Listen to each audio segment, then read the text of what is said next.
Doris Kearns Goodwin, author of Team of Rivals, The Political Genius of Abraham Lincoln. Lincoln helped the North win the Civil War, but was cut down in April 1865. What if Booth had missed? We'll ask this question and others when we return on Civil War Talk Radio.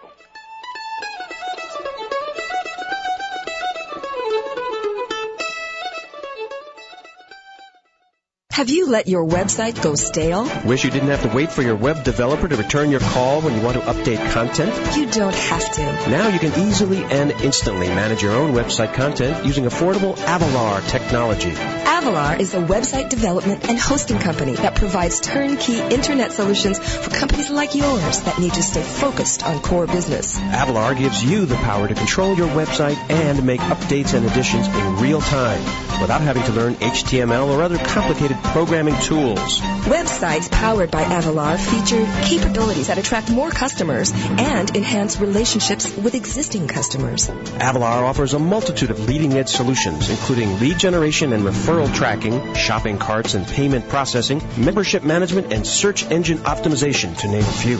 Take advantage of the full power of the Internet using Avalar technology at www.avalar.com. That's AVALAR.com. Vitality is a natural expression of health, success, and fulfillment, and yet it's rare to meet people bubbling with vitality. That's because most of us push ourselves too hard, and when we trigger the internal alarms that tell us to change our diets, attitudes, or activities, we ignore them. Allowing outside pressures to override our internal alarms undermines our health, sabotages our success, and limits our potential. If you're ready to reclaim your natural vitality, to begin living a life you love, visit thevitalu.com. You're listening to World Talk Radio, where the world comes to talk.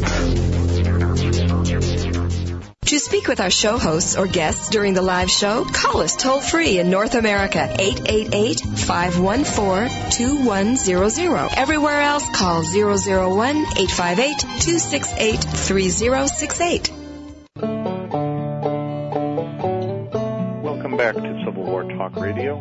Our guest today is Doris Kearns Goodwin, author of Team of Rivals, The Political Genius of Abraham Lincoln. Doris, we've been talking about many of the things Lincoln accomplished in his administration, and we ended up where you were discussing Lincoln's racial attitudes and how his reluctance to argue in the 1850s for civil rights was not unrealistic given the attitudes of the time. And I thought that was a very interesting point because Lincoln, as a lawyer, is very careful with the language he uses when he debates Douglas. He never says at any point, I believe black people are inferior to white people, but he acknowledges that this is a widespread prejudice that people have and that he doesn't see how you can have equal social and political rights. And as the point you made before the break was that it did take another 100 years before those could generally be granted, so Lincoln wasn't being unrealistic, unfortunate, but not unrealistic in making that prediction. Now, the question I'd like to ask in this context is, suppose Lincoln had not been assassinated in 1865, what do you see might have happened in the rest of the second Lincoln administration, especially in regard to the freed slaves? Wait, say that again, Gerald, what? Let's say there's no assassination. Right. What happens with the freed slaves? How does Lincoln treat them differently than Andrew Johnson did? Oh, boy, of course, that's the big question that everybody would love to know, that wonderful historian's question. What if, people have often said to me sometimes, just as a side issue to this, that, what if you could be with Lincoln for, an hour? What would you ask him? And, the responsible question is exactly that. I'd ask him, what would you have done differently with Reconstruction? But I suspect what I would simply do would be to say, Mr. Lincoln, please tell me some stories so that I could see him come alive and watch him laughing louder than anybody else and slapping his knee and really feeling that sense of him coming to life again. But in serious answer to your question, I guess, all one can know about Lincoln is what he was trying to institute before he died. And he did have this feeling that he wanted, the Southerners to be brought back into the Union with as little disruption as possible, as long as the rights of the freed slaves could be somehow guaranteed. And even though some of the radicals in the Republican Party, didn't want to let anybody who had been in a position of authority or even a teacher or a lawyer in the South to be able to come to vote or to be part of the political process, he was not of that opinion. I mean, he thought it was critical to get these people back supporting the Union again. And so one has to hope that he would have been more able somehow to mitigate these problems that Andrew Johnson had. Obviously, Johnson didn't have the political skill to do this. No, and Johnson had different political motivations as a former Democrat as well, certainly. Right. And he, I think Lincoln had put him in as vice president, hoping that as a military governor from Tennessee, from the South, as a Democrat, that he'd be able to bring a Union aspect to the ticket. But obviously Johnson had not had anywhere near the skill that Lincoln had had. And, it would have been so hard to deal with the peace process after the war, but at least Lincoln would have been the victor in the war, so he would have had the authority that came from that underneath him, and he would have had his political genius. So one has to hope that somehow there would have been a gentler transition for the South, yet protecting the rights of the blacks, and maybe some of the scars that we still see today, might not be quite as visible. That's certainly not an unrealistic thing to imagine that Lincoln might have been able to accomplish. One of the things I really liked about your book, I thought, was the way you discussed the events that are going on in the Civil War without spending too much time on them. But what I'm getting at is a comparison to another book I won't name I recently read that attempts to look at the entire Civil War and advance a particular interpretation of it. And as I was reading this other book, I thought, there's no need to tell me all about the Battle of Fredericksburg in this book because to I be already honest, know that. I knew how many books had been written about the battles before and didn't feel that would be a strength because I wasn't sure I could really understand, people coming in on flanks or whatever it was, the military jargon that would be necessary. So I made a deliberate decision at the start that I would try and take Lincoln wherever he was to the battlefronts when he went and do as much original research as I could through the newspapers, the diaries of the cabinet members who went with him, or anybody that was accompanying him. And then it would often be when a battle had just taken place, I could then refer to the battle, but not necessarily feel that I had to deal with it in prime, because I knew it would just be, the book would be unhandleable. Even now, people tease me that, you have to, it's big enough that you have to carry it with a roller bag in the airport. Can you imagine if I did the battles too, what it would be like? Well, I think that was absolutely the right choice from a reader's perspective. You describe in some detail when Lincoln goes to visit General Hooker's headquarters at the Army of the Potomac. That was an incident I don't think I'd ever read about as clearly before anywhere, and I could really picture the weather and the conditions and the review that takes place. I thought it's beautifully described. But the Battle of Chancellorsville that follows is given in a few. The battle itself gets a paragraph, and the whole description is based on how Lincoln hears about it in Washington. No, that was real. That really was a, very early on, a conscious decision that, I knew that a lot of people reading this book know Civil War history, and so that they could understand, all I had to do was say what was hoped for in a battle, what didn't happen for either side, and then deal with it from Lincoln's perspective or the cabinet guy's perspective when they went down there. And the extraordinary thing about Lincoln going immediately to the battlefront after a battle particularly was lost is that he understood the need to shore up the morale of his troops, to walk amidst them in their thinned ranks and to go to the wounded in the hospital. And somehow I think he got strength by seeing them so that when he came back to the White House, even if it was a battle that was lost, he could then communicate his own belief in the future of the war to the American people. So I loved being able to do as much original research around his trips and deciding, okay, the battles I'll leave to all these other legions of scholars that know it far better than I. Well, I thought that was a wise choice. I think people listening to this show, for example, will know plenty about Chancellorsville and Gettysburg and even Wilson's Creek, for that matter.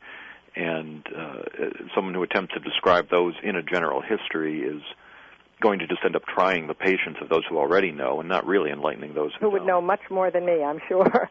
The wonderful thing is, though, when you get into this whole field of research is that now whenever I am in the South, to be able to go to a battlefield, even if I just know a little bit about it, it just comes alive. So there's whole new layers of meaning and history that have opened up for me because of this whole Civil War study. So it's been really wonderful. You mentioned Lincoln going to hospitals. You also write about Mary Lincoln going to hospitals, and you have a very sympathetic take on Mary Lincoln. Did that develop as you did the research? Yeah, I mean, I think, what happens with Mary is that we all know what happened at the end of her life, that she did seem to become unstable, that her son Robert committed her to an insane asylum, that she was out spending money that she may not have had, and yet I think what that undoes is the understanding that earlier in her life she really was, I think, pretty suited to him. I mean, she loved politics, she loved poetry, she was really a good companion for him. But once she got into the White House, I think there was just no room for her to stand on, because the Southerners, of course, distrusted her being married to Lincoln. The Northerners distrusted her because she had 4 stepbrothers, half-brothers, who were in the Confederate Army. The Easterners looked down on her because she's a Westerner. And then when she loses their son Willie in February of 1862, she really never recovers from the depression of that loss. And yet she does, as you suggested, eventually come a little bit out of her shell and go to the hospitals, and which was an extraordinary thing to do, because when you read about them, I read Whitman's diary entries of going to the hospital and Louisa May Alcott's, and the smell and the sights and the whole atmosphere must have been almost impossible to absorb, and many people couldn't do it and would turn away, but she bravely went there many, many days, but unfortunately for her did not allow the press to follow her on these trips, so the country didn't know as much of what she was doing. So she didn't get the publicity benefit from... That's right, exactly. Today, they would have handlers who would be following her every visit, and she'd be made into a heroine for so doing. Speaking of modern technology, then, you and I were both in Springfield this past February. Did you go through the new museum there? I did. What did you think of it? I think it's a wonderful introduction for people to Lincoln, and I think about a whole new generation, especially of young people, who will be brought there by their parents and will really respond to the liveliness of the exhibits and, the feeling of place that you get from here's where Lincoln spent time when he was 10 years old, and all the different exhibits that take you around till the end of his life. And, somehow you can instill a love of history in a kid. I remember when I was only 7 years old and my parents took me to the Franklin Roosevelt Library, and I remember seeing his glasses on his desk. And I said to my father, he can't be dead. He left his glasses there. He's going to have to come back and get them. Then I went up to his bedroom, and they show you a chaise lounge where the dog Fala used to sleep, and his leash and his blanket was there. And once again, I just said, he's got to be around. We've got to find Fala. And somehow that memory is so sharp that I keep thinking that maybe there'll be some young people who will go into that Lincoln. They've had extraordinary coverage. I mean, there's been tons of people coming through. And, whether or not it meets the standards that some scholars might have wished it did, I think more importantly, if it opens an insight and a love of history in young people, it's done a great job. And absolutely, if it does get people to read something, to travel somewhere, to deepen their interest, that's all one can hope for. Absolutely. It's not meant as a college education, so that it's meant to just, whet the appetite, and it really does. There's lots to learn there. I think they really did a good job. I was so glad to be there. Yeah, I very much enjoyed my visit there, I'll say. But I'm struck by what got you at the Roosevelt Library. In each case, were artifacts, were actual things that belong to Roosevelt, the real thing that makes a connection with the past. And that's one of the criticisms that's been raised about the Lincoln Museum in Springfield, is that there's a great deal of interesting material, presentation-wise, but there's not as much of the real thing as one might like to see.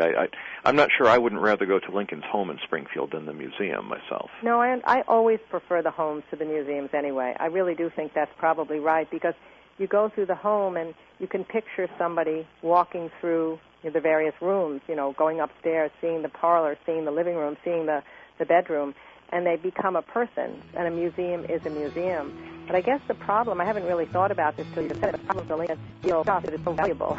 That's true. It's definitely challenged. It couldn't be there to be touched and felt.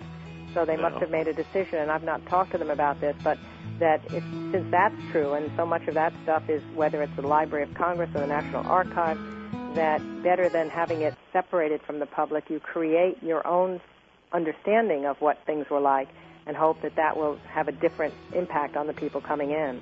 That's right, and I'm sure many people will get a very strong positive impact from that museum, as I know many hundreds of thousands of readers will from your fascinating biography of Lincoln and his rivals working as a team in the White House. Doris, thank you so much. You're I'm sorry so to say we're at the end of welcome. our What time. fun to do this with you, and I hope I see you somewhere soon again. I'm sure we'll run into each other down the road. Our guest today has been Doris Kearns Goodwin, author of Team of Rivals, The Political Genius of Abraham Lincoln. I'm Jerry Prokopovich. Thank you for listening to Civil War Talk Radio. Thank you, Jerry. Thank you, Doris. Take care. Bye.